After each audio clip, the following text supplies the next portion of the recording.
Hi everyone, this is विपुल अग्रवाल, आपका educator. स्वागत करता हूं आपका साइंस एंड फन पर। तो बच्चों, इस लेक्चर के अंदर मैं आपका कवर करने वाला हूं इलास्टिसिटी ऑफ डिमांड। काफी ज्यादा बच्चे इस चैप्टर की डिमांड करते हैं काफी ज्यादा कि सर इलास्टिसिटी का मतलब क्या होता है।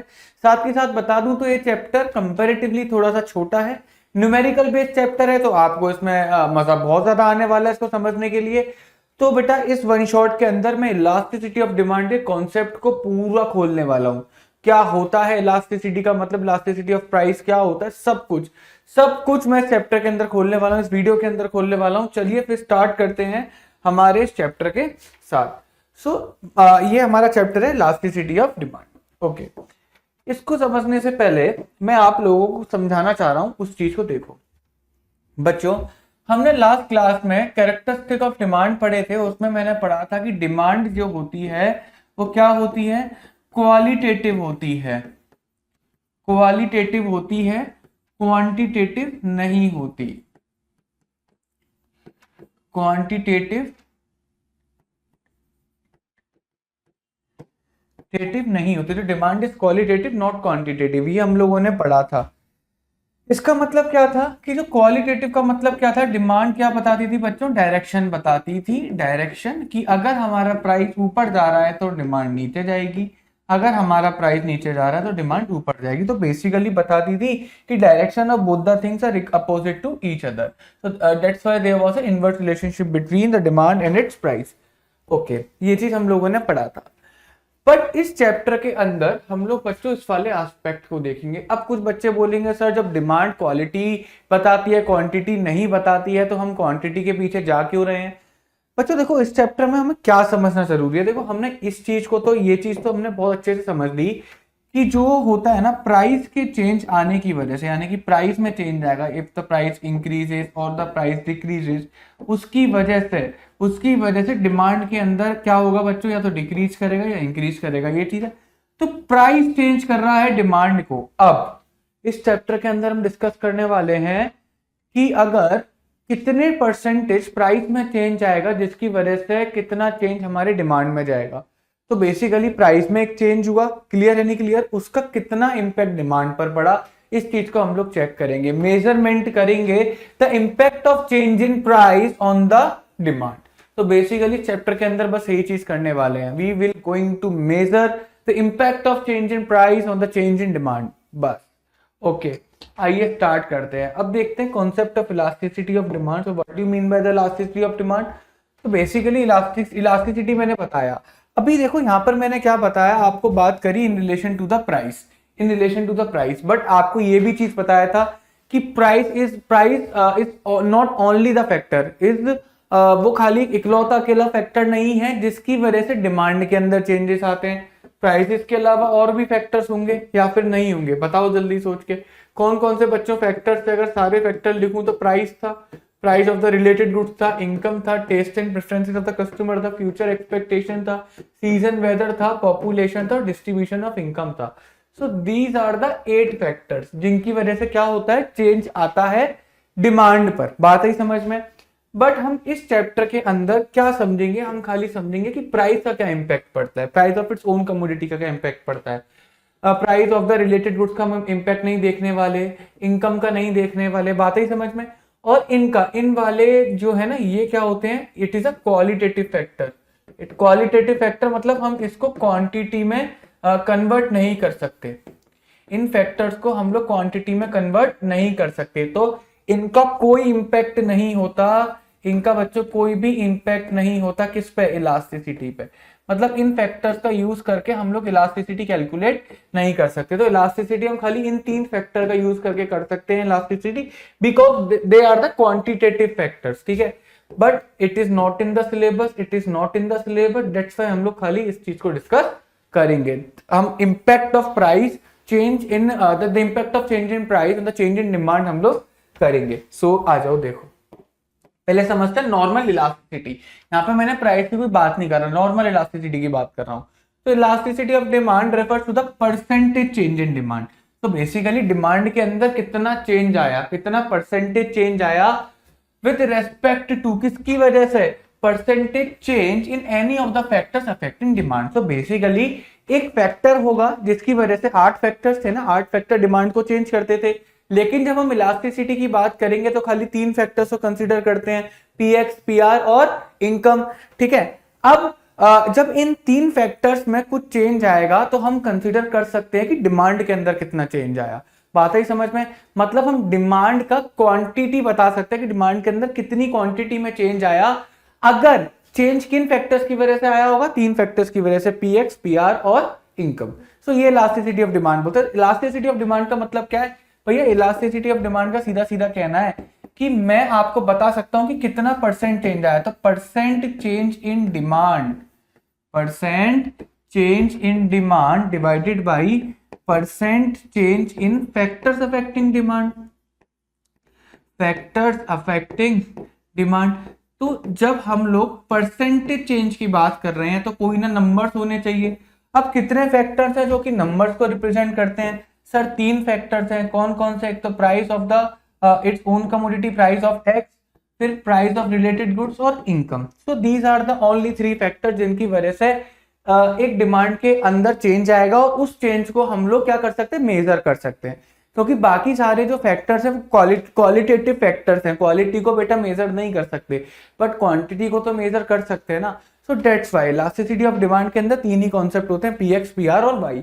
बट हमारे जो सिलेबस में है, हम जो इस चैप्टर के अंदर डिस्कस करेंगे वो बस हमारा पीएक्स डिस्कस करने वाले हैं, that is price of its own commodity. Clear है? तो इलास्टिसिटी समझ में आ गया कि भैया उसके फैक्टर्स में चेंज आने की वजह से डिमांड में कितना चेंज आ रहा है। यहाँ पे मैं एक वर्ड का यूज कर रहा हूं, कितना, हाउ मच, कितना चेंज आया, फैक्टर्स में चेंज आने की वजह से डिमांड पर कितना चेंज आया, जब उसको मेजर करेंगे that is called elasticity, that is called the elasticity. कोई प्रॉब्लम इसके अंदर नहीं है। तो बेसिकली हम लोग इसको और छोटा करके पढ़ने वाले हैं, percentage change in demand due to the percentage change in the prices, की प्राइस में चेंज आने की वजह से डिमांड पर कितना चेंज आया, उसका जब लोग मेजरमेंट करेंगे वो हमारा बनेगा price elasticity of demand. So that is a topic, this is our main topic.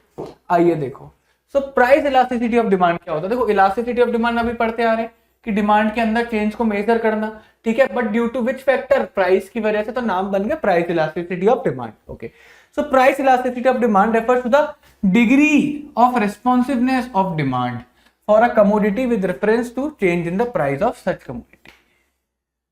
मैं भाई एक चीज बोलता हूं, भाई सपोज करो कि मेरा प्राइस में ना, मैं कहता हूं चेंज इन प्राइस, मेरे प्राइस में जो चेंज आया है वो मान के चलो 10% पॉजिटिव चेंज आया है, कि मेरा प्राइस जो है 10% से इंक्रीज कर गया है। ठीक है, दूसरा मैं केस लेके चलता हूं कि जो मेरा चेंज इन प्राइस आया है, चेंज इन प्राइस आया है वो 10% नेगेटिव आया है। बात आई समझ में नहीं आई? अब इसका इंपैक्ट क्या पड़ा होगा? मैं कहता हूं कि भैया इसका इंपैक्ट डिमांड पर क्या होगा, यानी कि डिमांड में भी कोई ना कोई चेंज आया होगा, हाँ या ना? तो डिमांड में कितना परसेंट चेंज आएगा, इसी को तो हमें क्या बोलते हैं, इसी रिलेशन को तो हमें देखना है कि भैया प्राइस में चेंज आने की वजह से डिमांड पे कितना चेंज आया, उसी रिलेशन को तो देखना है। तो डिमांड क्या कर रहा है अगर मैं इस डिमांड की बात करूं तो what demand is doing, demand is responsing to the change in price. अच्छा, प्राइस चेंज हुआ, ले देख मैं कितना चेंज होकर दिखाता हूं तेरे को। So what demand is doing, demand is responsing the change in price. ये प्राइस में चेंज आया, डिमांड उस पर रिस्पॉन्स कर रहा है। अब डिमांड बताएगा, अच्छा 10% बदला, मैं तेरे को बताऊंगा कि तेरे 10% बदलने की वजह से मैं कितना बदलूंगा। तो बेसिकली अगेन वही चीज मैं बोल रहा हूं, डिमांड इज रिस्पॉन्सिंग। तो वही रिस्पॉन्सिवनेस को जब हम लोग कैलकुलेट करेंगे तो कितना भी परसेंट चेंज आए तो पक्की बात है कि वो नेगेटिव होगा, बिकॉज द प्राइस बढ़ रहा है तो हमारा डिमांड कम होगा। बात ही नहीं आई। और अगर इन दोनों के बीच में अगर हम लोग रिलेशन देखें, अगर मैं आपसे एक चीज बोलूं कि चलो मैं यहाँ पर बता देता हूं कि 10% प्राइस बढ़ने की वजह से जो मेरे डिमांड में चेंज आया वो 15% आया, कि मेरा 10% प्राइस बढ़ा, इसकी वजह से मेरी डिमांड 15% कम हो गई। तो बच्चों इसके बीच में रिलेशन क्या है, वो रिलेशन कौन बताएगा, इलास्टिसिटी ऑफ डिमांड। कौन बताएगा बच्चों, इलास्टिसिटी ऑफ डिमांड बताएगा। बात आई समझ में नहीं आई? तो वो इलास्टिसिटी ऑफ डिमांड मेरे से क्या बोलेगा कि भैया देख उसमें तेरा 15% चेंज आ रहा है, डिमांड में तेरा कितना परसेंट चेंज आया, 15% चेंज आया। किसकी वजह से आया, प्राइस की वजह से। प्राइस में कितना परसेंट चेंज था, 10%, तो मैं कहूंगा देखो 1.5 का रिलेशन है। कितने का रिलेशन है भैया, 1.5 का। तो 1.5 मेरे को क्या दर्शा रहा है, 1.5 मेरे को यहाँ पर ये प्रेजेंट कर रहा है कि हर बार 1% प्राइस में चेंज आने की वजह से तेरा डिमांड 1.5% कम होगा। जितना चेंज प्राइस में आएगा उसका 1.5 टाइम चेंज डिमांड में आएगा। अगर प्राइस में पॉजिटिव चेंज आ रहा है तो डिमांड में नेगेटिव चेंज आएगा, अगर प्राइस में नेगेटिव चेंज आ रहा है डिमांड में पॉजिटिव चेंज आएगा। लेकिन कितना चेंज आएगा, 1.5 टाइम्स। तो अगर प्राइस 1% बढ़ा तो डिमांड 1.5% कम होगा, प्राइस 5% बढ़ा डिमांड 7.5% कम होगा। बात है समझ में, ये इलास्टिसिटी बताता है, ये मेरे को रिलेशन निकल कर आ गया। अब मैं इसके बेसिस पर ना बच्चों ये आपको बिल्कुल ढंग से बता सकता हूं कि अब प्राइस के अंदर मेरे को बताओ कितना चेंज है। जो भी आप बोलोगे सर प्राइस के अंदर 70% चेंज आएगा, ठीक है। अगर प्राइस के अंदर 70% चेंज आएगा यानी कि प्राइस 70% से इंक्रीज करेगा तो डिमांड मेरा 105% से डिक्रीज कर जाएगा। प्रैक्टिकली इम्पॉसिबल है क्योंकि फिर तो डिमांड बेटा नेगेटिव में चला जाएगा, नहीं हो सकता, ठीक है, क्लियर है। बट फिर भी एक मैंने आपको आइडिया निकाल कर दे दिया, ठीक है। अगर मैं कहता हूं कि प्राइस में मेरा 40% चेंज आएगा, तो अगर प्राइस में आपका 40% इंक्रीज आएगा तो डिमांड आपका जो है 60% डिक्रीज हो जाएगा। और मैं कहता हूं कि अगर आपका प्राइस 40% कम हो गया तो वहां पर डिमांड आपका 60% से बढ़ेगा। और मैं कैलकुलेशन कैसे कर पा रहा हूं, इस नंबर की वजह से।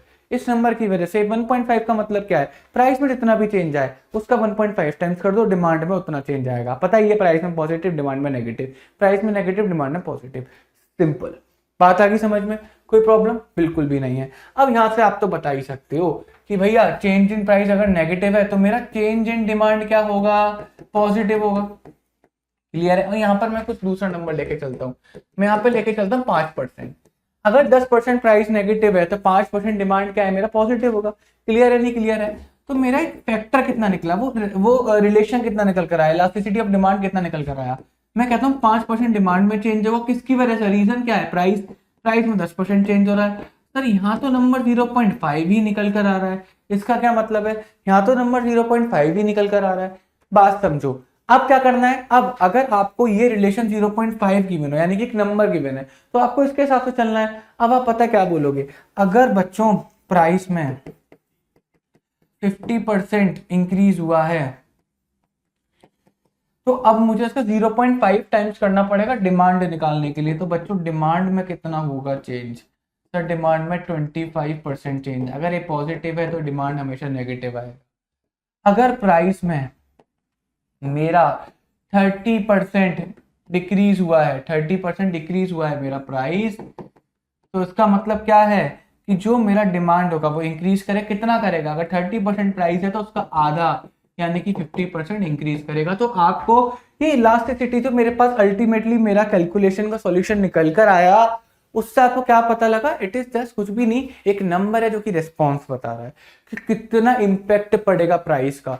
तो 1.5 यानी कि इंपैक्ट तो थोड़ा हैवी पड़ रहा है, नहीं पड़ रहा, डिमांड जो है प्राइस के ऊपर चढ़ के चल रहा है, नहीं चल रहा, कि अगर डिमांड में 10% चेंज है तो प्राइस बोलेगा 15% करके दिखाऊंगा, ज्यादा करूंगा। लेकिन यहाँ पर इंपैक्ट थोड़ा कम है, बात ही समझ में नहीं आई। और ये इंपैक्ट ज्यादा है कम है कैसे पता लग रहा है, उस नंबर के थ्रू पता लग रहा है हम लोगों को। क्लियर है नहीं क्लियर है, तो उस नंबर को ही बोलेंगे इलास्टिसिटी ऑफ डिमांड। इतना डिटेल में बताने के बाद तो मेरे ख्याल से ये वाली जो आपको डेफिनेशन है हवा लग रही होगी। Degree of responsiveness of demand, basically change in demand. तो बेटा कितना कैसा रेस्पॉन्स निकलेगा डिमांड का, किसके किसके कंपैरिजन में, चेंज इन प्राइस के कंपैरिजन में, इसी को बोलते हैं प्राइस इलास्टिसिटी ऑफ डिमांड। इसी को बच्चों क्या बोलेंगे, इसी को बोलेंगे हम लोग price elasticity of demand. Some important points, it establishes a quantitative relationship between quantity demanded of a commodity and its price. तो बेसिकली ये 1.5 मेरे को क्या दिखा रहा है, ये 1.5 एक क्वांटिटेटिव रिलेशनशिप ही तो दिखा रहा है, ये 0.5 एक क्वांटिटेटिव रिलेशनशिप ही तो दिखा रहा है, जिसकी वजह से अगर मेरे को प्राइस में चेंज पता तो मैं डिमांड में चेंज निकाल सकता हूँ, डिमांड में चेंज पता तो मैं प्राइस में भी चेंज निकाल सकता हूँ। खूबसूरती ये देखो, अगर मैं 0.5 है तो उसका मतलब क्या है कि डिमांड जो है वो प्राइस का आधा होगा। क्लियर है नहीं क्लियर है, तो डिमांड में अगर 25% चेंज आया है तो प्राइस में इसका दुगना परसेंट चेंज आएगा, नहीं 50% चेंज आएगा। तो मैं एक रिलेशन निकाल रहा हूं ना डिमांड की हेल्प से। इस नंबर, अगर ये नंबर मेरे को पता है और डिमांड का पता है तो मैं प्राइस निकाल सकता हूं ये नंबर पता है, प्राइस पता है, तो मैं डिमांड निकाल सकता हूँ। मुझे प्राइस डिमांड पता है तो एक नंबर निकाल सकता हूँ। तो बेसिकली एक मैथमेटिकल कैलकुलेशन बन रही है नहीं बन रही, क्वांटिटेटिव रिलेशनशिप बन रहा है नहीं बनना, बिल्कुल बन रहा है। Second, higher the numerical value of elasticity larger is the effect of price on the quantity demanded है। कितनी बढ़िया बात बोली, यही तो। अब देखो यहाँ पर आप देख रहे हो कि 0.5 है, आप यहाँ देख रहे हो 1.5 है। बच्चों बड़ा कौन सा है? 1.5 ऑफ कोर्स बड़ा है। तो 0.5 में अब अगर आप देख रहे होंगे तो प्राइस अगर 50% चेंज है तो डिमांड 25%, प्राइस अगर 30% है डिमांड 15%। तो आप क्या देख रहे हो कि जितना परसेंट प्राइस में चेंज आ रहा है डिमांड में उसका कम परसेंटेज चेंज आ रहा है, हाँ या ना। लेकिन जैसे ही ये नंबर बढ़ के 1.5 हुआ तो मैं अगर यहां पर बच्चों लिखता हूं कि अगर मेरा प्राइस 20% से इंक्रीज करा तो डेफिनेटली मेरा जो डिमांड है वो 30% से बच्चों डिक्रीज करेगा या फिर नहीं करेगा? हाँ, अगर मेरा प्राइस 40% से डिक्रीज करा है तो मेरा डिमांड डेफिनेटली 60% से प्लस होगा। अब मैं कैसे नंबर लिख पा रहा हूं बेटा? इस नंबर की वजह से। तो जितना बड़ा आपका ये इलास्टिसिटी ऑफ डिमांड का नंबर होगा ना, उतना ज्यादा इंपैक्ट पड़ेगा डिमांड के ऊपर प्राइस में चेंज आने की वजह से। बात है समझ में? तो प्राइस में जितना चेंज आएगा, ठीक है, उतना ही ज्यादा इंपैक्ट आएगा डिमांड के ऊपर। अगर आपका नंबर बड़ा है, जितना नंबर बड़ा होता चले जाएगा उतना इंपैक्ट बढ़ता चला जाएगा। It's okay, okay, clear? कोई प्रॉब्लम इसमें नहीं है। Then how can we calculate price elasticity of demand? Sir आपने मतलब तो बहुत अच्छे से समझा दिया, अब ये तो समझाओ कि कैलकुलेट कैसे करेंगे। पेपर में मान के चलो कि प्रैक्टिकल क्वेश्चन आ गया तो सॉल्व भी तो करना जरूरी है ना भाई। ओके, लो करवाते हैं सॉल्व। तो इसके सॉल्यूशन के लिए जो टेक्निक का, जो मेथड का यूज होता है, मैं उसे बोलता हूँ परसेंटेज मेथड। क्या बोलता हूँ मैं? उसे बोलता हूँ परसेंटेज। मैं क्या बोलता हूँ बेटा? बुक बोलती है, एनसीईआरटी बोलती है परसेंटेज मेथड फॉर कैलकुलेटिंग या फिर of calculating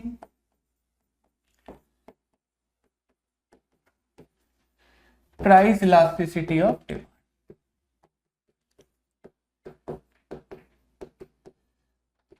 price elasticity of demand. Okay, देखना ध्यान से, इसको बहुत अच्छे से देखना। तो बच्चों प्राइस इलास्टिसिटी ऑफ डिमांड का अगर मैं आपको फॉर्मूला लिखूं तो change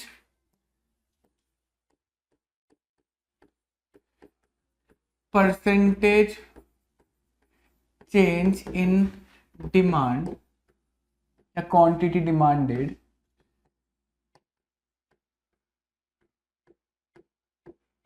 divided by percentage change in price, यही है। क्योंकि जिसमें चेंज आ रहा है उसे ऊपर लिखा, जिसकी वजह से चेंज आ रहा है उसे डिनोमिनेटर में लिखा। तो percentage change in price, clear है? अब मुझे इन दोनों को फाइंड आउट भी तो करना है कि भैया ये कैसे क्लियर होगा और ये कैसे क्लियर होगा। कोई दिक्कत नहीं है, ठीक है। तो मैं आ जाऊँ यहाँ पर आपको दिखाता हूँ कि परसेंटेज चेंज इन डिमांड किस तरीके से कैलकुलेट करते हैं, ठीक है। आ जाऊँ, तो परसेंटेज चेंज इन डिमांड जो निकलता है आपका,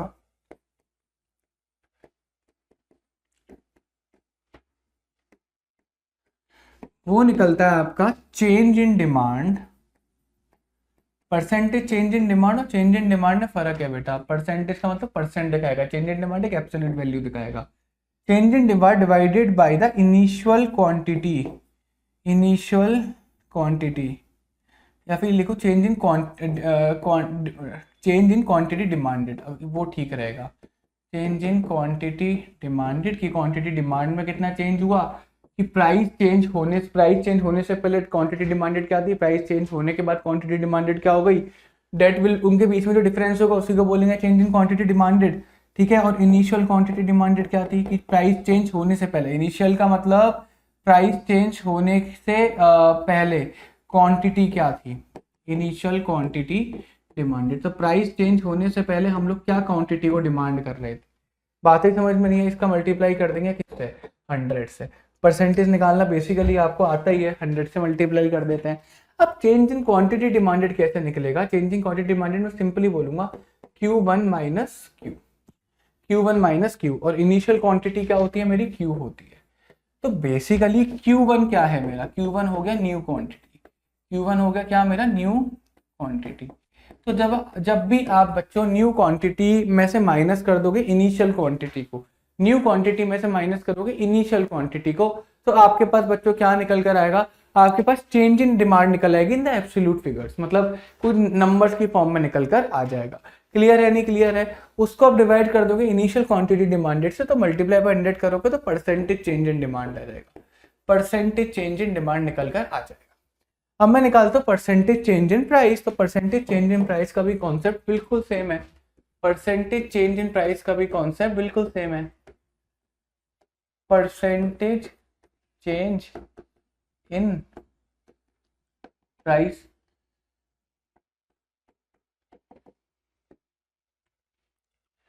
परसेंटेज चेंज इन प्राइस बच्चों कैसे निकलता है, परसेंटेज चेंज इन प्राइस बच्चों कैसे निकलता है, सेम बिल्कुल same, change in price divided by the initial price, initial price into 100। तो मैं चेंज इन प्राइस को लिख सकता हूँ, नहीं लिख सकता, P1 minus P, where P1 is the new price, P is the initial price, और P1 मेरा क्या है, P1 मेरा न्यू प्राइस। तो आपको तो समझ में आ गया होगा बिल्कुल। तो जब भी आपके आगे क्वेश्चन निकल कर आए तो सबसे पहले उसमें आप फाइंड आउट करोगे change in percentage change in quantity demanded, फिर फाइंड आउट करना परसेंटेज चेंज इन प्राइस और उनको इधर लिख देना, और ये आपको दे देगा बच्चों इलास्टिसिटी ऑफ डिमांड। कोई प्रॉब्लम नहीं है, ओके, कोई दिक्कत नहीं है। अब मेरे को एक बात बताओ, अगर फॉर्मूले को मैं बहुत ज़्यादा शॉर्ट में लिखूं तो ये मेरे को क्या बना कर देगा, ये कहेगा देखो percentage change in quantity demanded को मैं क्या लिख सकता हूँ कि चेंज इन क्वांटिटी, है ना, ये लिख सकता हूँ नहीं लिख सकता। Basically percentage change in quantity demanded को मैं क्या लिख रहा हूँ, परसेंटेज चेंज इन डिमांड को क्या लिख रहा हूँ, चेंज इन क्वांटिटी। तो चेंज इन क्वांटिटी को मैं डेल्टा क्यू से डिनोट कर सकता हूँ और इनिशियल क्वांटिटी डिमांडेड को क्यू से कर सकता हूँ, तो डेल्टा क्यू बाई क्यू, हाँ है ना, कोई problem. Similarly divided by percentage change in price, तो इसमें मल्टीप्लाई बाई कर दूंगा 100 का, और percentage change in price similarly मेरे को ये देगा, हाँ है ना, कोई प्रॉब्लम इसके अंदर, इसमें मल्टीप्लाई कर दूं 100 का। तो बच्चों जब आप इसको सॉल्व करोगे तो 100 विल बी कट बाय 100, ठीक है, 100 100 से कट गया, और इसका मल्टीप्लाई ऐसे होगा, इसका मल्टीप्लाई ऐसे होगा, ठीक है, मतलब इन दोनों का और इन दोनों का। तो आ जाओ क्या निकल कर आया, तो ये यानी कि delta Q upon delta B, तो percentage change in quantity demanded divided by the percentage change in price multiply by इनका रेसिप्रोकल, रेसिप्रोकल तो बेसिकली पहले क्यू अपॉन पी लिखा, एक सेकंड बच्चों, हाँ ठीक है, अब इनका क्या कर देंगे बच्चों, रेसिप्रोकल कर देंगे, तो बेसिकली क्या हो जाएगा पी बाई क्यू। तो अगर मैं आपको समझ में अगर नहीं भी आया तो मैं सिंपली इसकी फॉर्म में लिखता हूँ, तो मैं लिखूंगा ये मल्टीप्लाई बाई पी, ठीक है, डिवाइडेड बाई ये और मल्टीप्लाई बाई क्यू। अब मैंने बस इसको अलग अलग, आप चाहें तो सेम कर देना, चाहे तो अलग अलग देना, कोई प्रॉब्लम नहीं है, ये भी ठीक है, ठीक है। इससे याद करने में थोड़ा कोई प्रॉब्लम, इससे याद करने में थोड़ा आसानी हो जाती है। इसमें मैं बेसिकली बोल सकता हूँ कि प्राइस में चेंज आ रहा है, ठीक है, वो इम्पैक्ट डालेगा क्वांटिटी पे, तो क्वांटिटी को ऊपर लिखो, तो change in quantity divided by the change in price, clear है। मल्टीप्लाई बाई रेसिप्रोकल यानी कि पी अपॉन क्यू। तो बेसिक आप इससे करोगे ना तो इससे भी डायरेक्ट आंसर आ सकता है, और इस मेथड को मैं बोलता हूँ प्रोपोर्शनेट मेथड। क्या बोलता है इसको मैं, प्रोपोर्शनेट मेथड। सर दोनों में फर्क क्या होता है, देखो प्रोपोर्शनेट मेथड बेसिकली निकला तो हमारा किससे, परसेंटेज मेथड से ही, ठीक है, लेकिन परसेंटेज मेथड में हम लोग ना एक चीज का बड़ा अच्छे से यूज करें, परसेंटेज का। तो परसेंटेज का यूज करना क्या बन जाता है बेटा, कंपलसरी बन जाता है। तो जहां पर आपको क्वेश्चन बोले कि परसेंटेज मेथड से लगाना है, आपको ये पूरा मेथड फॉलो करना पड़ेगा, आपको निकालना पड़ेगा कि क्वांटिटी में कितना परसेंट चेंज आया, आपके लिए कंपलसरी है, आपको निकालना पड़ेगा कि प्राइस के अंदर कितना परसेंट चेंज आया, अगर परसेंटेज मेथड से बोलेगा। उसके बाद ही आप सॉल्व करोगे तो आपका पूरे नंबर मिलेंगे, अगर क्वेश्चन परसेंटेज मेथड से बोल रहा है। क्वेश्चन बोल रहा है प्रोपोर्शनेट मेथड से करना है, तो there is no need to find out the percentage, आप डायरेक्टली चेंजेस निकालकर भी इलास्टिसिटी निकाल सकते हो। तो बेटा वो तो क्वेश्चन के ऊपर डिपेंड करेगा। क्वेश्चन अगर साइलेंट होता है तो आप क्वेश्चन सॉल्व करने से पहले ऊपर लिख देना कि we are going to solve this question through क्या बोलते हैं, परसेंटेज मेथड और the proportionate method. Teacher number नहीं काटेगा, तो टीचर ने बताया ही नहीं है बच्चे सॉल्व कैसे करना है। जैसे ये वाला क्वेश्चन मैं आप लोगों को सॉल्व करके दिखाता हूँ तो आपको बहुत अच्छे समझ में आ जाएगा। मेरे को गिवन है when the price is 10 per unit, demand for a commodity 100 unit. तो जब प्राइस 10 रुपए था, डिमांड कितनी थी, 100 यूनिट्स थी। Okay, as the price falls to 8, price कम होगा, कितना हो गया, 8 रुपए हो गया, डिमांड बढ़ के कितनी होगी, 150 यूनिट हो गई। मेरे को इलास्टिसिटी ऑफ डिमांड कैलकुलेट करनी है, बोला ही नहीं है परसेंटेज मेथड से करनी है या प्रोपोर्शनल मेथड से करनी है, कोई दिक्कत नहीं है। सॉल्यूशन में लिखूंगा, सॉल्यूशन में बस यहाँ पर हेडिंग डाल दूंगा क्या, परसेंटेज मेथड। मैं दोनों मेथड से सॉल्व करके आपको दिखाता हूँ। हेडिंग डाल दूंगा बच्चों क्या, परसेंटेज मेथड। तो बेसिकली परसेंटेज मेथड मेरे को क्या बोलता है, परसेंटेज मेथड बोलता है पहले परसेंटेज निकालना पड़ेगा, काट देंगे हम, ठीक है। तो आ जाओ परसेंटेज निकालते हैं। तो बच्चों परसेंटेज निकालने का जो पहले परसेंटेज में निकालूंगा वो किसका निकालूंगा, परसेंट चेंज इन डिमांड। और उसका फॉर्मूला बच्चों क्या था, उसका फॉर्मूला था Q1 minus Q divided by Q into 100। अब आप बोलोगे Q1 क्या होता है, Q1 is a new quantity, जो चेंज होने के बाद की quantity. Q is the old quantity, initial quantity. तो अगर मैं यहाँ पे क्वेश्चन को ध्यान से पढूं तो मेरे को पता लगेगा चेंज होने से पहले की जो क्वांटिटी है वो कितनी है, 100 है, ठीक है। और चेंज होने के बाद की जो क्वांटिटी है वो मेरी कितनी है, 150 है, हाँ या ना। तो मेरे पास ये फिगर निकल कर आ गई। और जब मैंने इसको सॉल्व करा तो 150 माइनस 100, Q1 की जगह 150 लिख दिया, और चेंज होने से पहले 100 था, डिवाइडेड बाई Q की जगह 100 मल्टीप्लाई बाई 100। तो ये बच्चों कितना निकला, 50% निकल कर आया। कोई प्रॉब्लम नहीं है, ठीक है। नेक्स्ट अब मैं इसमें सॉल्व करता हूँ बेटा percentage change in price. Percentage change in price, तो परसेंटेज चेंज इन प्राइस से पहले मेरे को P1 और P भी तो चाहिए होगा ना बच्चों। प्राइस चेंज होने से पहले और प्राइस चेंज होने के बाद क्या था, प्राइस चेंज होने से पहले 10 रुपए था, और प्राइस चेंज होने के बाद कितना हो गया था बच्चों, घट के 8 रुपए हो गया था। तो यहाँ तो समझ आए, प्राइस कम होने की डिमांड बढ़ी, it's okay, it's no problem. तो आ जाओ percent change in price, percent change in price. तो प्राइस में कितना परसेंट चेंज आएगा, प्राइस में कितना परसेंट चेंज आएगा, अब देखते हैं। मैं कहता हूं यहाँ पर जो मेरा फॉर्मूला बोलता है वो बोलता है P1 minus P0 divided by P0 की जगह खाली P भी लिख दूंगा, इट्स ओके, मल्टीप्लाई बाई 100। अब P1 कितना था, यानी कि प्राइस चेंज होने के बाद कितना निकल कर आया, 8। प्राइस चेंज होने के बाद निकल कर आया 8, ठीक है, 8। और ओरिजिनल प्राइस कितना था, 10 था, डिवाइडेड बाई 8 इंटू 100। जब इसको सॉल्व करूंगा तो -2/8 इंटू 100 जब ये निकलेगा तो माइनस का 25% निकलेगा। क्या बच्चों, माइनस का 25%। बात समझे आप, नहीं समझे, 8 माइनस 10 -2 होता, डिवाइडेड बाई 8, 2/8 बेसिकली 25% होता, तो माइनस का 25% निकल कर आया। क्लियर है, नहीं क्लियर है। अब मैं फाइंड आउट करूंगा मेरा इलास्टिसिटी ऑफ डिमांड। तो इलास्टिसिटी ऑफ डिमांड क्या बोलता है, percentage change in demand divided by percentage change in price. Okay, तो परसेंटेज चेंज इन डिमांड क्या था, डिमांड में 50% चेंज आ रहा है, डिमांड में बच्चों 50% चेंज आ रहा है, प्राइस में माइनस का 25 आ रहा है। सर ये तो -2 दे रहा है, हाँ, बट एक बात का ध्यान रखो, हम हमेशा बच्चों क्या लेंगे, एब्सोल्यूट फिगर लेंगे। अगर ये -2 ले रहा है कोई दिक्कत नहीं है, हम फिर भी इसको क्या मानेंगे, देयरफॉर इलास्टिसिटी ऑफ डिमांड हम 2 ही मानेंगे, हमेशा हम एब्सोल्यूट वैल्यू मानेंगे, हम नेगेटिव में नहीं मानेंगे।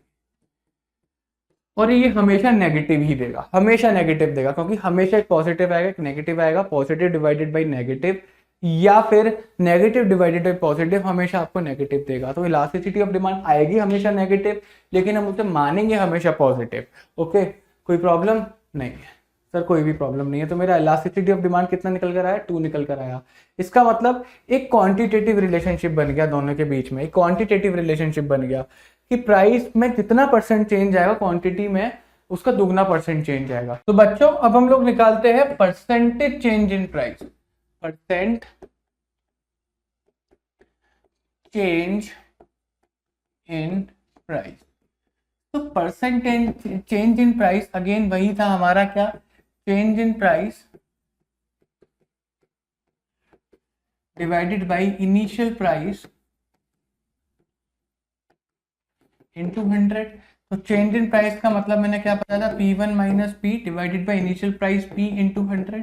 बच्चों मेरा नया प्राइस क्या था, 8 था, पुराना प्राइस क्या था, 10 था, डिवाइडेड बाई 10 करूंगा, इंटू 100 करूंगा, तो ये मेरे पास क्या -20 निकल कर आ रहा है नहीं आ रहा, क्या मेरे पास -20% निकल कर आ रहा है नहीं आ रहा, हाँ, क्योंकि ऊपर देखोगे तो ये मेरे को -2 देगा, तो -2 डिवाइडेड बाई 10 इंटू 100 ऑफकोर्स -20%। तो इससे मैं इलास्टिसिटी ऑफ डिमांड निकाल दूंगा। इलास्टिसिटी ऑफ डिमांड साफ बोलता है percentage change in demand divided by percentage change in price. तो परसेंटेज चेंज इन डिमांड मेरा 50 था, क्लियर है, डिवाइडेड बाई ये कितना था, -20 था, कोई प्रॉब्लम। ये कितना निकल कर आया बच्चों, कितना निकल कर आया, ये निकल कर आया माइनस का 2.5। अब बोलोगे सर माइनस में क्यों निकल कर आ रहा है, एक बात ध्यान रखो, हमेशा इलास्टिसिटी ऑफ डिमांड माइनस में निकलेगा, हमेशा, फॉरएवर, क्लियर है, क्योंकि डिमांड बढ़ेगा तो प्राइस कम होगा, या प्राइस बढ़ेगा तो डिमांड कम होगी, नेगेटिव रिलेशन है, हमेशा आपका माइनस में आएगा। बट हमेशा में से क्या मानेंगे, हमेशा में से पॉजिटिव मानेंगे, क्योंकि इलास्टिसिटी ऑफ डिमांड हमेशा क्या लेता है, एक एब्सोल्यूट वैल्यू लेता है, एक पॉजिटिव वैल्यू लेता है, क्लियर है, हम नेगेटिव साइन वगैरह को इग्नोर करेंगे। नेक्स्ट हम लोग देखते हैं, अगर मुझे इसे प्रोपोर्शनल मेथड से सॉल्व करना हो तो मैं कैसे करूँ। तो बेसिकली प्रोपोर्शनल मेथड से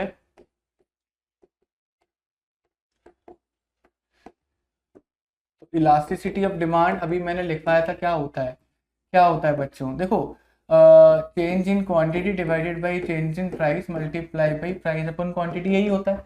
चेंज इन क्वांटिटी अभी हमने पीछे कैलकुलेट करी थी, 50 आ रही थी, चेंज इन प्राइस कितना आ रहा था, -2 आ रहा था, प्राइस तो था मेरा इनिशियली 10 था, इनिशियल क्वांटिटी मेरी 100 थी।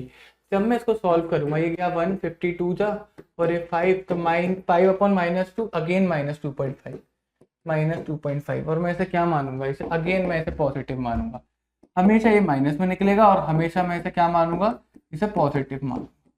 बात आई समझ में या फिर नहीं आई। तो आपने कुछ चीजें सीखी इसके अंदर बच्चों, आपने कुछ चीजें सीखी। पहली चीज इसके अंदर आपने क्या सीखी कि हमेशा इलास्टिसिटी ऑफ डिमांड के केस में एब्सोल्यूट वैल्यू लेंगे, जो हमारा अल्टीमेट आंसर निकलेगा हम उसमें साइन को इग्नोर कर देंगे, ठीक है, पॉजिटिव होगा तो इट्स ओके, नेगेटिव होगा तो इग्नोर कर दो, एब्सोल्यूट वैल्यू लेनी है, पॉजिटिव वैल्यू लेनी है।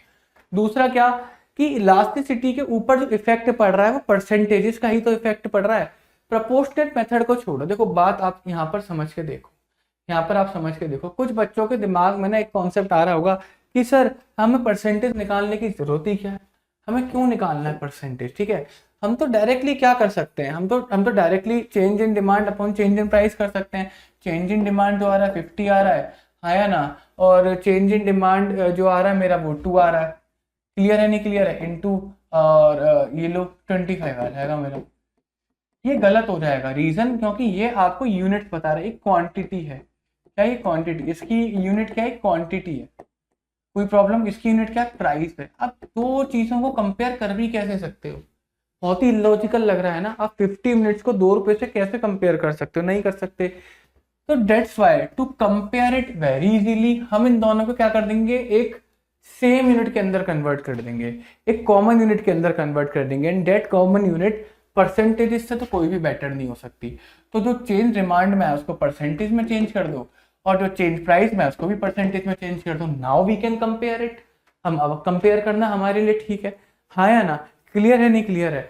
अब जैसे मैं आपको एक चीज बताता हूं कि एक बच्चा था अभय, ठीक है, एक बच्चा था अभय, उसके आए थे 540 मार्क्स, 540 मार्क्स किसमें, क्लास 12th में, ठीक है। एक बच्चा था सत्यम, उसके आए थे बच्चों 480 marks in class 12th, but Abhay का जो टोटल था वो 600 में से था, और इसका जो टोटल था वो 500 में से। अब यहाँ पे अगर आप कंपैरिजन करोगे तो आप बोलोगे सर अभय के तो हमेशा ज्यादा, अभय इंटेलिजेंट, ठीक है, अभय ज्यादा इंटेलिजेंट है, मोर इंटेलिजेंट, अभय के ज्यादा नंबर है। बट मैं कहता हूँ आप कंपेयर कर रहे हो ना, आप गलत कंपेयर कर रहे हो, क्योंकि आप कंपैरिजन तो करना चाहिए, या तो दोनों को 600 नंबर में से कंपैरिजन करो, या दोनों का 60 नंबर में से कंपैरिजन, 600 नंबर में से कंपैरिजन करो। बेस ही अलग है, कंपैरिजन कैसे कर सकते हो, यूनिट्स अलग हैं, कंपैरिजन कैसे कर सकते हो। कंपैरिजन करने के लिए हमेशा सेम यूनिट होनी चाहिए, सेम यूनिट अगर इन दैट केस हमेशा क्या निकलती है, हम क्या लेके चलते हैं, परसेंटेजेस, कर दो परसेंटेज में कन्वर्ट। अब है कि आए 90%, ठीक है। सत्यम के approximately if I would say सत्यम के बन रहे हैं बच्चों 96%। अब बताओ कौन होशियार है? ऑफ कोर्स सत्यम। क्यों? सत्यम हर 100 नंबर पे 96 नंबर लेकर आया है, एंड ऑन दैट साइड अबे हर 100 नंबर पे 90 नंबर लेकर आया है। बात ही समझ में आ फिर नहीं? तो कौन इंटेलिजेंट है? सत्यम इंटेलिजेंट है। कैसे पता लगा? कंपैरिजन पहले गलत तरीके से कर रहे थे। जब हमने कंपैरिजन को ठीक करा, एक सेम यूनिट, एक कॉमन यूनिट के अंदर कंपेयर करा, तो हमें ठीक है। तो डेट्स वाई जो इलास्टिसिटी ऑफ डिमांड है ना, वो भी अगर आप एब्सोल्यूट वैल्यू से कन्वर्ट करोगे तो गलत निकलेगी, क्योंकि दोनों की यूनिट्स अलग है। तो दोनों की यूनिट सेम करनी पड़ेगी, एंड जब भी यूनिट सेम करने के लिए हम एक यूनिट को ले लेते हैं, दैट इज परसेंट, ठीक है। Percent is a common unit, the best common unit I would say. तो ये आपको समझ में आ गया होगा। अब इससे ना कुछ आपने इंपॉर्टेंट ऑब्जर्वेशन देखी, always consider the absolute value. अगर आपकी इलास्टिसिटी ऑफ डिमांड 2 निकल रही है, इट इज ओके। अगर आपकी इलास्टिसिटी ऑफ -2 निकल रही है, ठीक है, तो आप इसको चेंज करके क्या मानोगे? 2 मानोगे। ओके, तो elasticity is affected by the percentage change, bye the percentage change, क्योंकि यूनिट की जो क्वांटिटी डिमांडेड है उसकी यूनिट अलग है, और प्राइस की यूनिट अलग है, ठीक है। प्राइस की यूनिट रुपीज है, उसकी यूनिट अलग है। आपको कंपैरिजन करने के लिए दोनों को सेम यूनिट में लेकर आना पड़ेगा। तो सेम यूनिट के लिए परसेंटेज से बढ़िया कुछ भी नहीं होता। Okay, now the relationship between price and elasticity of demand and the total expenditure तो बेसिकली अब देखो, हम लोगों ने एक चीज अभी पढ़ी थी पीछे कि जितना बड़ा इलास्टिसिटी ऑफ डिमांड होगा उतना बड़ा हमारा क्या निकल कर आएगा? प्राइस, उतना ज्यादा चेंज निकल कर आएगा। तो जितना बड़ा इलास्टिसिटी ऑफ डिमांड, उतना ज्यादा इंपैक्ट पड़ेगा डिमांड पर। किसका? प्राइस का। प्राइस उतना ज्यादा ही डिमांड के ऊपर इंपैक्ट डालेगा, डिमांड उतना ज्यादा ही भड़क जाएगा। ये चीज हमने पढ़ी थी।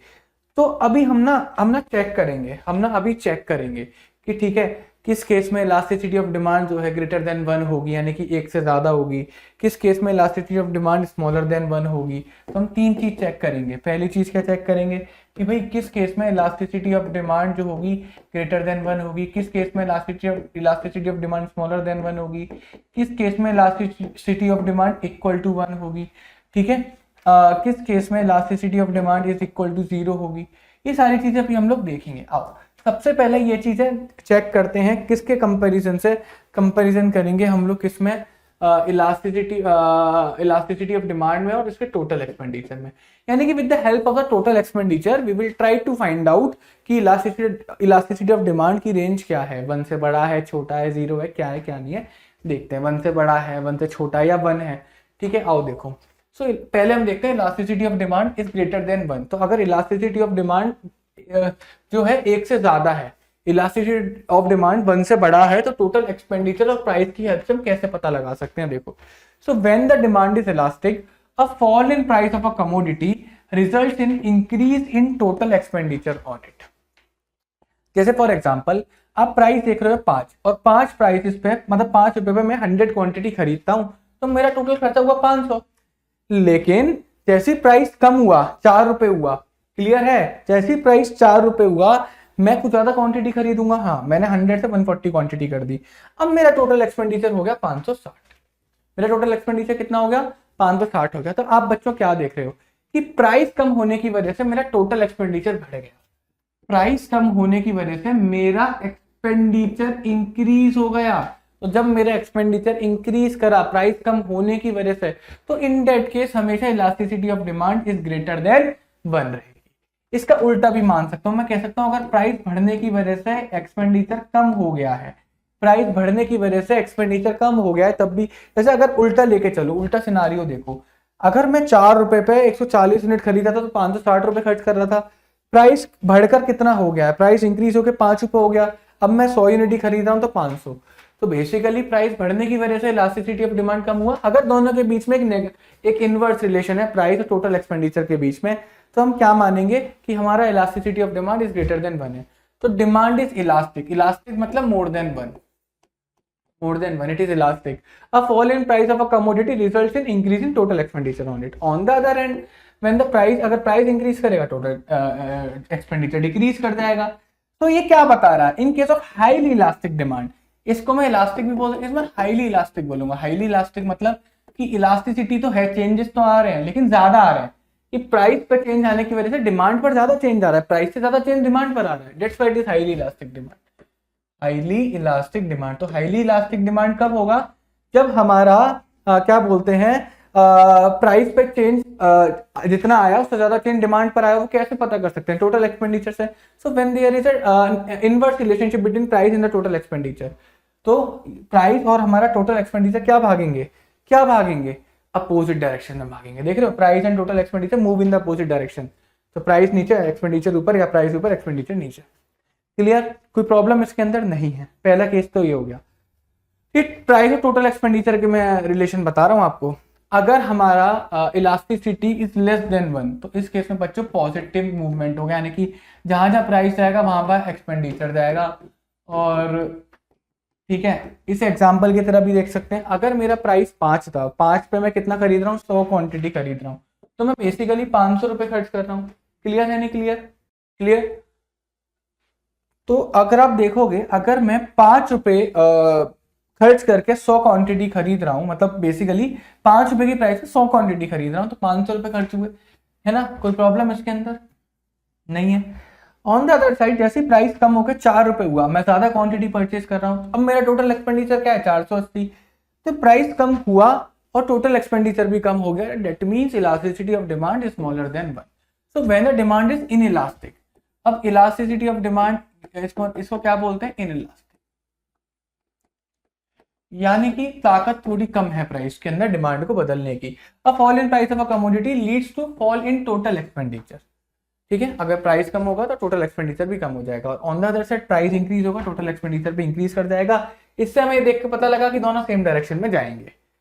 सेम डायरेक्शन मतलब देखो, प्राइस यहाँ पर इंक्रीज होकर 4 से 5 रुपए पहुंचा, टोटल एक्सपेंडिचर भी इंक्रीज होकर 480 से 500 रुपए हो गए। तो they both move in the same direction when the elasticity of demand is smaller than 1। हमें क्या देख रहे हैं, एक्सपेंडिचर मेथड से देख रहे हैं। तीसरा एक्सपेंडिचर मेथड मेरे को क्या बोलता है कि भैया जहां पर आपका कोई चेंज ही ना हो, ठीक है। अगर मैं कहता हूं प्राइस मेरा इंक्रीज कर रहा है लेकिन एक्सपेंडिचर में कोई भी चेंज नहीं आ रहा, प्राइस डिक्रीज कर रहा है फिर भी एक्सपेंडिचर में कोई भी चेंज नहीं आ रहा, इसका मतलब क्या है, elasticity of demand is equal to 1। अब इक्वल टू 1 को क्या बोलते हैं, यूनिटरी इलास्टिक। तो elasticity of demand is equal to 1 को क्या बोलते हैं, यूनिटरी इलास्टिक। तो डिमांड यूनिटरी इलास्टिक कब होगी, जब यहाँ पर प्राइस या बढ़ेगा या कम होगा लेकिन उसका इंपैक्ट टोटल एक्सपेंडिचर में पड़ेगा ही नहीं, not change in the total expenditure. It means that total expenditure will remain unchanged, हमेशा अनचेंज रहेगा। कब अनचेंज रहेगा, जब elasticity of demand is equal to 1 है। तो हमने क्या देखा इस जगह पर, हमने ना टोटल एक्सपेंडिचर मेथड से 3 केस देखे। तो जहां पर elasticity of demand is greater than 1 है, ठीक है, तो प्राइस बढ़ेगा तो इलास्टिसिटी एक्सपेंडिचर डिक्रीज करेगा, प्राइस डिक्रीज करेगा तो एक्सपेंडिचर इंक्रीज करेगा। क्या देख रहे हैं, इनवर्स रिलेशन देख रहे हैं। इनवर्स रिलेशन किस के बीच में इनवर्स रिलेशन देख रहे हैं, प्राइस एंड एक्सपेंडिचर, ओके। और जहां पे इलास्टिसिटी ऑफ डिमांड इज 1 है तो हमारा प्राइस बढ़ेगा तो एक्सपेंडिचर भी बढ़ेगा, और अगर हमारा प्राइस कम होगा तो एक्सपेंडिचर भी कम होगा। यहाँ पर हम लोग क्या देख रहे हैं, पॉजिटिव रिलेशन किसके बीच में देख रहे हैं, प्राइस के बीच में और एक्सपेंडिचर के बीच में। क्लियर। तीसरा हम लोग देख रहे हैं कि इलास्टिसिटी ऑफ डिमांड इज 1, चाहे भाई बच्चों प्राइस बढ़े या फिर प्राइस कम हो जाए, कोई भी इंपैक्ट नहीं पड़ेगा इसका, ठीक है, कोई भी इंपैक्ट नहीं पड़ेगा इसका एक्सपेंडिचर। तो एक्सपेंडिचर विल रिमेन अनचेंज, ठीक है, जब भी 1 होगा तो एक्सपेंडिचर विल रिमेन अनचेंज। ये तो हमने पता लगाया किसकी हेल्प से, एक्सपेंडिचर मेथड की हेल्प से। अब हम लोग पता लगाने वाले हैं बच्चों किसकी हेल्प से, अब हम लोग नॉर्मल जो हम परसेंटेज मेथड का यूज करके पता लगा लेते हैं ना, उसकी हेल्प से हम लोग यूज कर लगाएंगे, यानी कि अलग अलग टर्म बनेंगे।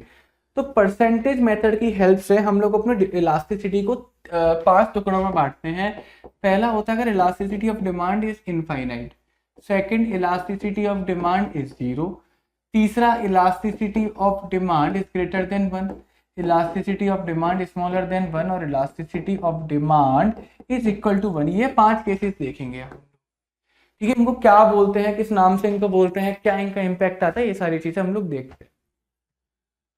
ठीक है बच्चों, एक बार बताओ इनफाइनाइट कैसे आता है, मेरे को एक बात बताओ।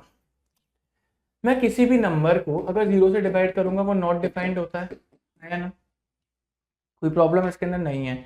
मैं कहता हूँ नॉट डिफाइंड ना मान के इनफाइनाइट मान लो, कि इनफाइनाइट भी तो हो सकता है। कितना चेंज आएगा कितना चेंज नहीं आएगा मुझे पता ही नहीं है, तो मैं नॉट डिफाइंड की बजाय ले सकता हूँ इनफाइनाइट चेंज। बात ही समझ में नहीं आई। दोनों चीज़ें मैं टेक्निकली बहुत टेक्निकली जाऊंगा तो दोनों चीज़ें मैं कह सकता हूँ कि गलत भी हो सकती हैं, क्योंकि इसका चेंज बच्चों 10 भी हो सकता है, इसका चेंज 10 के आगे 1000 जीरो भी हो सकता है। ठीक है, तो बट फिर भी मेरे को नहीं पता कितना चेंज होगा, नॉट डिफाइंड है अगर मेरा डिनोमिनेटर 0 है, बट मैं कह सकता हूँ इनफाइनाइट अभी के लिए बोल सकता हूँ। ठीक है, अगर मैं किसी भी नंबर कोई भी नंबर है जिसमें न्यूमरेटर 0 है डिनोमिनेटर x है तो हमेशा मेरे को 0 देगा।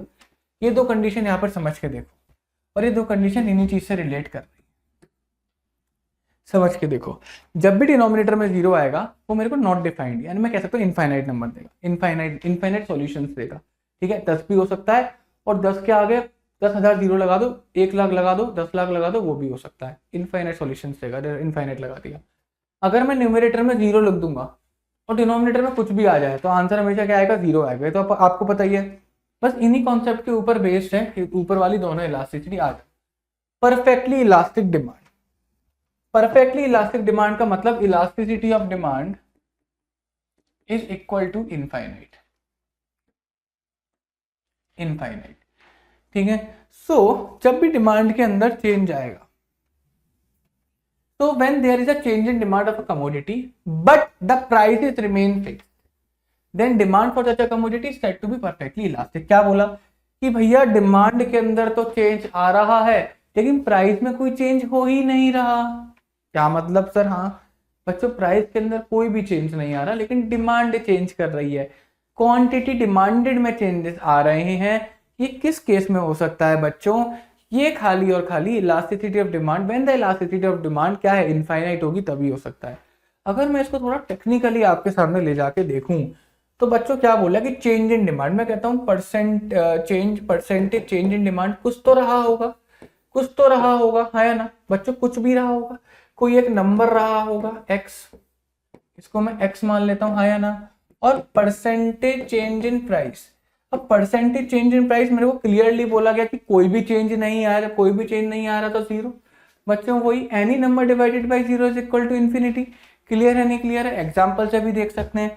प्राइस में देख रहे हो ना बच्चों, प्राइस के अंदर कोई भी चेंजेस नहीं आ रहे, price are fixed 30 30 30, but the demand are not 100 से 200, 200 से 300।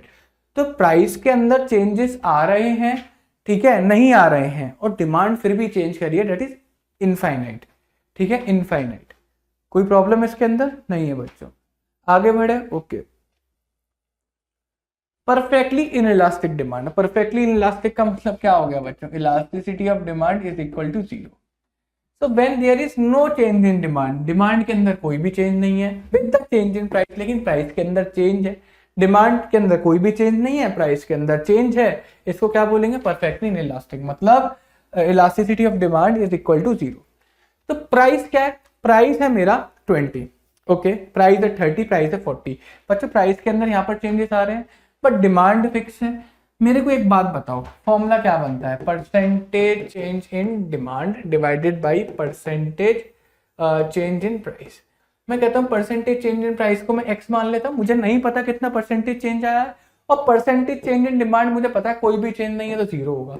इसका आंसर 0 ही निकलेगा। Elasticity of demand is equal to 0। अब इनका मैं आप लोगों को एक सिंगल डायग्राम बना इनके डायग्राम्स बनाकर दिखाता हूँ जिससे आपको ये और ज्यादा क्लियर हो जाएंगे कि ये क्या बवाल है। ठीक है, आज बवाल नहीं है, basically it's a very good thing. ध्यान से देखना, this is our Y axis and this is our बच्चों एक्स। ये हमारी वाई एक्सिस है बच्चों, और ये हमारी क्या है? एक्स एक्सिस है। कोई भी प्रॉब्लम नहीं है, ओके। इलास्टिसिटी ऑफ डिमांड के केस में आप क्या देख रहे थे? आपका जो प्राइस था वो प्राइस क्या था? फिक्स था, और आपकी क्वांटिटी डिमांडेड क्या हो रही थी? बार बार चेंज कर रही थी, ओके। तो मैं एक चीज देखो, हमेशा वाई एक्सिस पे क्या लेंगे बच्चों? प्राइस लेंगे। वाई एक्सिस पे प्राइस लेंगे, इस पे क्या लेंगे बच्चों? क्वांटिटी। तो आप क्या देख रहे हो?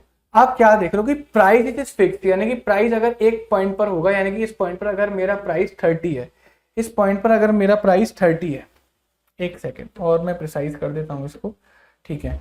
इस पॉइंट पे अगर बच्चों प्राइस मेरा 30 है तो प्राइस के अंदर कोई भी चेंज नहीं है ना, 30 के 30 है। क्वांटिटी के अंदर चेंज है, क्वांटिटी कभी यहाँ है कभी यहाँ है कभी यहाँ है, क्वांटिटी में चेंज है नहीं है। 100 200 300 हुआ नहीं हुआ, क्वांटिटी 100 भी थी, क्वांटिटी 200 भी थी, क्वांटिटी 300 भी थी।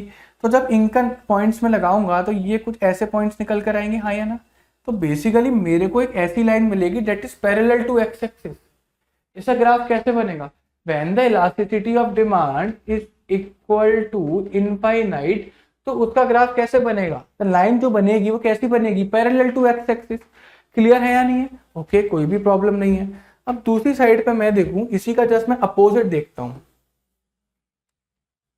कि जहां पर डिमांड में तो चेंज आएंगे, सॉरी डिमांड तो क्या रहेगी, कांस्टेंट रहेगी, बट प्राइसेस चेंज होते रहेंगे। आ जाओ, तो यहाँ पर क्या लूंगा मैं? प्राइस लूंगा, और इधर क्या लूंगा मैं? क्वांटिटी लूंगा। ओके, अब बच्चों दूसरे वाले केस में अगर तुम यहाँ पर देखोगे तो प्राइस में चेंजेस आ रहे हैं, 20 30 40 हुआ, लेकिन डिमांड हर केस में क्या है? सेम है। डिमांड हर केस में क्या है? सेम है। प्राइस में चेंज आ रहे हैं 20, प्राइस में चेंज आ रहे हैं 30, प्राइस में चेंज आ रहे हैं 40, but demand is 100 and demand will remain be 100। तो इस केस में एक पॉइंट यहाँ बनेगा, दूसरा यहाँ, तीसरा यहाँ, इसको मिलाओगे तो इस केस में जो इलास्टिसिटी ऑफ डिमांड बना वो क्या बना? क्या बना? पैरेलल टू वाई एक्सिस बना, नहीं बना? Parallel to Y axis. यहाँ क्या बनना था? Parallel to X axis. बात समझे या फिर नहीं समझे? ये चीज क्लियर हुई या फिर नहीं हुई?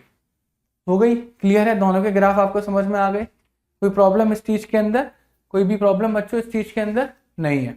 तो आइए बच्चों फिर हम लोग देखते हैं अपना next topic, that is highly elastic demand. देखो हाईली इलास्टिक डिमांड का बेसिकली मतलब क्या हो गया कि हमारा elasticity of demand is greater than 1। कोई प्रॉब्लम? मैथमेटिक्स लगाते हैं बच्चों। अगर हमारा x upon Y, basically x का मतलब मैं यहाँ पर मान के चल रहा हूँ percentage change in demand, y का मतलब मान के चल रहा हूँ परसेंटेज चेंज इन प्राइस। तो बेसिक दो फ्रैक्शनल टर्म्स है, ठीक है, न्यूमरेटर डिनोमिनेटर। अगर ये हमारा ग्रेटर देन 1 है, कोई प्रॉब्लम? तो इससे क्या कंक्लूजन निकलेगा कि x will be greater than y, यानी कि numerator will be greater than the denominator. कोई प्रॉब्लम इसके अंदर नहीं है। तो when the numerator is greater than the denominator का मतलब क्या निकल कर आया कि percentage change in demand, that is the numerator, वो ग्रेटर है किससे? डिनोमिनेटर। डिनोमिनेटर क्या था? Percentage change in price. तो change, percentage change in demand will be greater than the percentage change in price. आ जाओ, percentage change in the quantity demanded is more than the percentage change in the price. और इसी condition को क्या बोला जाता है? Highly elastic. क्या बोला जाता है बच्चों? इसे हाईली इलास्टिक बोला जाता है। मतलब प्राइस में चेंज आया, यहाँ पर देख रहे हैं 50%, डिमांड में चेंज आया 100%। तो elasticity of demand will be greater than 1। अब इसको अगर मैं ग्राफ पे रिप्रेजेंट करूंगा तो बच्चों कैसे निकल कर आएगा? आओ देखो,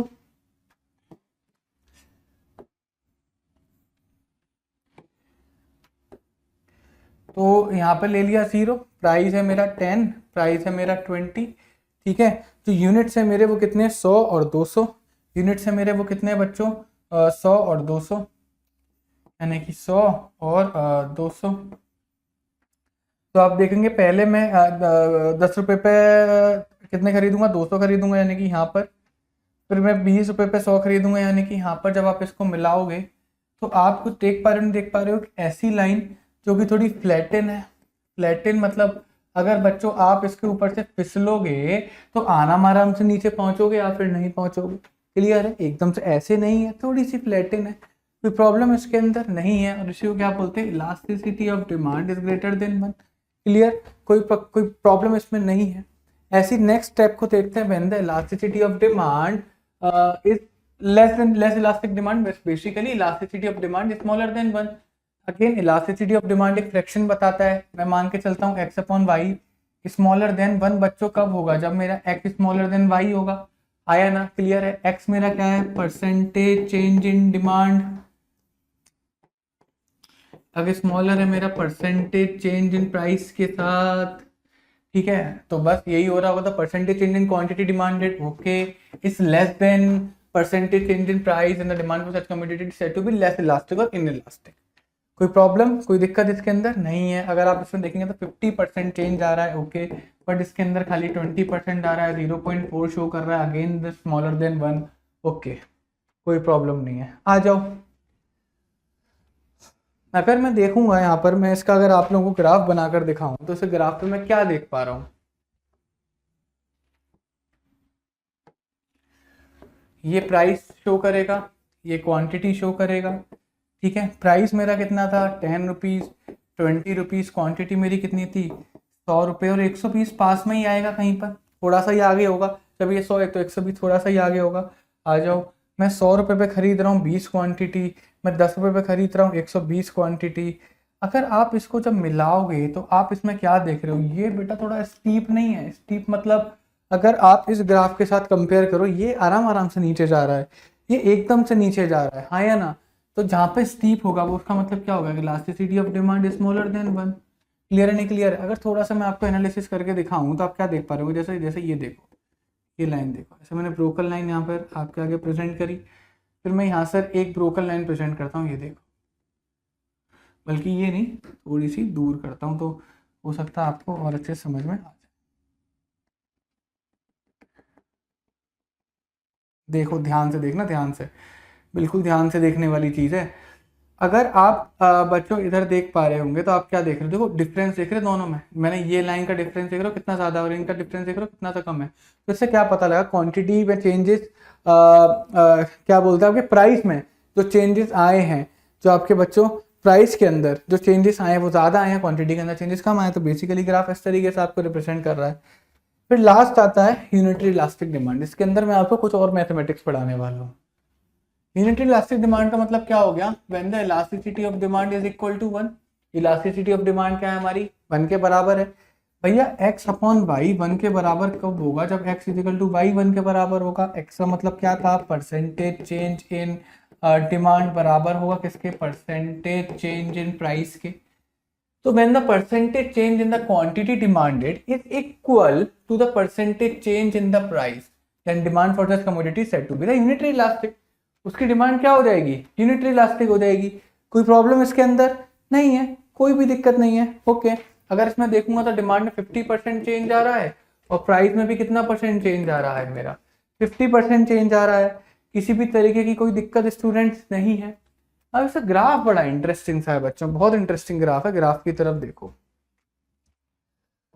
इसके ना दो तरीके से ग्राफ बनते हैं। पहला ग्राफ को देखकर हम लोग लगाते हैं पता, ये प्राइस, ये क्वांटिटी, अगेन प्राइस कितना है 10 रुपये, 20 रुपये, क्वांटिटी कितनी है 100, 150, 100, 150। तो जब आप इसमें देखोगे तो 100 10 रुपये पे मैं 150 खरीदूंगा, 20 रुपये पे मैं 100 खरीदूंगा। Straight line, elasticity of demand is equal to 1, कोई भी प्रॉब्लम नहीं है। Okay okay, cool cool cool.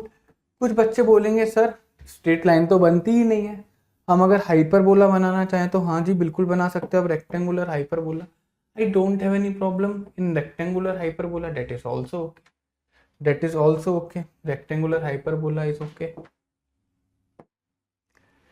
So basically this is y axis, this is x axis and this is price and this is quantity। Same लेते हैं हम, 10 रुपये price, 20 रुपये, ये हो गया 100 रुपये, ये हो गया कितना 150 रुपये।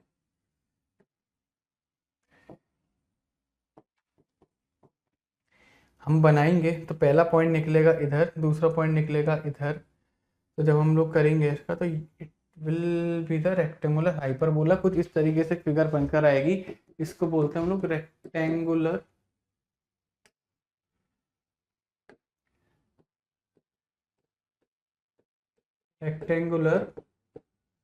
हाइपरबोला, ठीक है। तो बेसिकली ये रेक्टेंगुलर हाइपरबोला क्या दिखाता है, रेक्टेंगुलर हाइपरबोला दिखाता है कि इनके बीच का डिफरेंस सेम है। तो basically elasticity of demand is equal to 1 दिखा रहा है। क्लियर है सर, ये लें या ये लें, मैं कहता हूँ देखो कोई भी ले लो, रेक्टेंगुलर हाइपरबोला ले लो चाहे ये ले लो। लाइन के केस में आपको एक चीज का बहुत अच्छे से ध्यान रखना है। वो चीज कौन सी है आपकी, कि लाइन जो एंगल बनाएंगी 45 डिग्री का एंगल बनानी चाहिए, किनके साथ, एक्स एक्सिस और वाई एक्सिस के साथ। क्यों, इसका रीजन समझ के देखो। 45 डिग्री बनानी चाहिए, तभी मैं मानूंगा कि elasticity is equal to unitary elasticity represent कर रही है।